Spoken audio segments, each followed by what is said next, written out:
Victims of an Auckland bus driver's violent road rage attack are furious. Police haven't yet interviewed the driver. The Stagecoach employee allegedly tried to drag a woman from a car and then knocked down this man who came to her aid.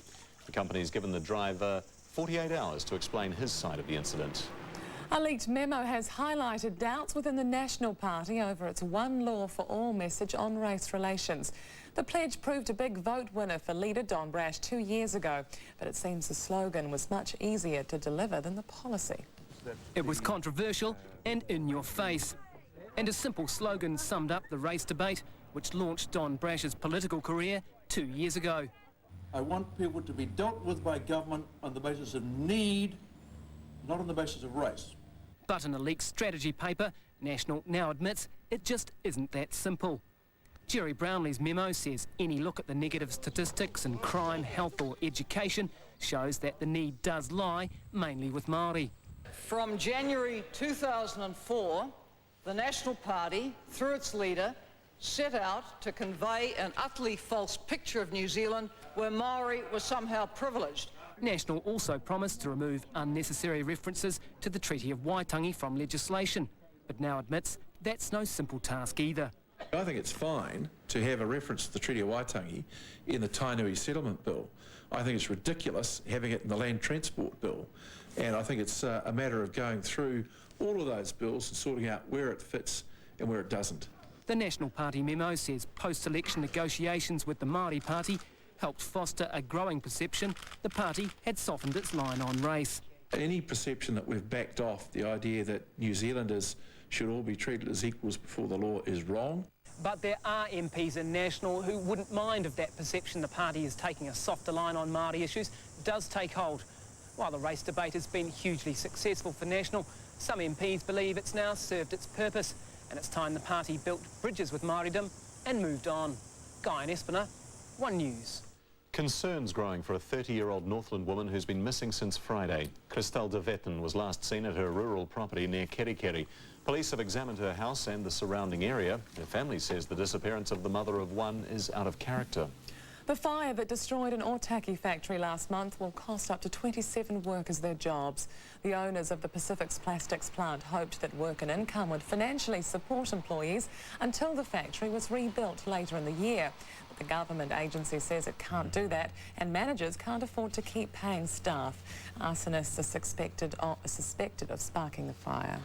New research has found that shopping trolleys carry more bacteria than public toilet doorknobs. But supermarkets say customers have nothing to fear.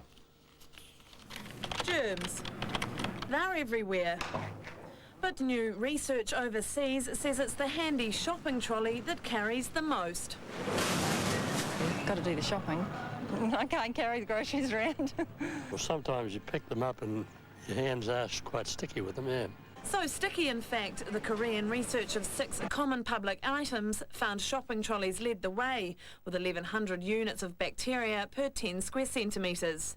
Next up, the internet cafe computer mouse, bus hand straps, bathroom doorknobs, and the least bacteria-ridden elevator buttons. Probably more people using shopping trolleys than using the toilet doorknob, so more hands, more bacteria. Supermarkets here say they do clean their trolleys, but only on a 1 to 3 month basis. We spend a lot of time, a lot of money and a lot of effort in making sure that the products sold to consumers is absolutely top notch. As part of that, we regularly clean our shopping trolleys. And even the experts can't agree on how great the risk is. There is nothing in life which is sterile, so that to think sterility is important is just excessive. The problem perhaps with shopping trolleys is that some of these bacteria might be transferred from one person to another. Then the people might go home and cook their food and transfer those bacteria onto the food. So if all surfaces are covered in bugs that are dangerous to our health, perhaps we should walk out the door wearing these. Juliet McVeigh, One News. The European Union has banned the import of feathers as the deadly strain of bird flu continues to spread. Germany's confirmed its first case of the virus. It was found in 2 dead swans on Rügen Island in the Baltic Sea. The strain's also been confirmed in Italy and Greece. More charges against the fashion industry high flyer already before the courts in connection with a multi-million-dollar drug haul. Insidious Fix boss Jason Crawford has been accused of receiving around $600,000 worth of stolen goods, including a jet ski and cars. He'll be back in court next month. A man who admitted a charge relating to the horrific abuse of a dog has been jailed for another 6 months. Uwe Preuss of Lower Hutt admitted stealing the dog and failing to alleviate its pain and stress. Preuss, who's already serving a sentence for burglary, had also been charged with aggravated cruelty to a cat, but those charges were dropped. Native insects could help halt the invasion of Didymo, the algae, clogging up our southern waterways. Research at Otago University shows that the larvae of several native insects eat Didymo. It's hoped they could keep some rivers in check. Researchers hope further studies will reveal more about Didymo and its place in the food chain. 150 years ago, our first stamp was worth just a penny. Now it's valued at $185,000 after fetching a record price for a New Zealand stamp at a London auction. A fresh-faced queen was what we first licked onto our letters in 1855. Very, very rare and unused condition. There's only a handful of them known throughout the world. The auctioneers have estimated it at between £30,000 to £35,000. John Mowbray's here to try to bring the stamp and others like it home. This is part of New Zealand's heritage. But he faces stiff competition in the illustrious auction house of Sotheby's. It's nail-biting stuff watching the pounds soar past 40,000, and so's this. Motor racing and the more sedate hobby of stamp collecting mightn't have a lot in common, but Sir Gawain Bailey succeeded in both. He raced with legend Stirling Moss and had an eye for first edition stamps from Great Britain and the British Empire. When Sir Gawain Bailey was asked about his collection, he'd reply yes, he had a few stamps, but it wasn't until he died 3 years ago that his family discovered his huge collection. His 15,000 postage stamps are now considered to be one of the most comprehensive collections of its time. His whole collection is estimated to be worth $40 million, and this is the largest ever auction of New Zealand stamps. The stamps are mint ones. They're New Zealand stamps that have never been postmarked. Selling out 60,000.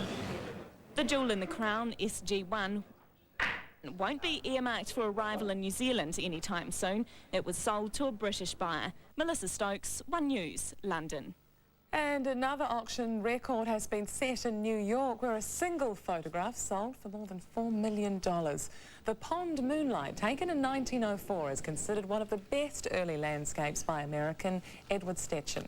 With a photograph like this, Edward Steichen showed the world that photography could rival the emotional content of painting. A private collector bought the photo for 3 times the expected price.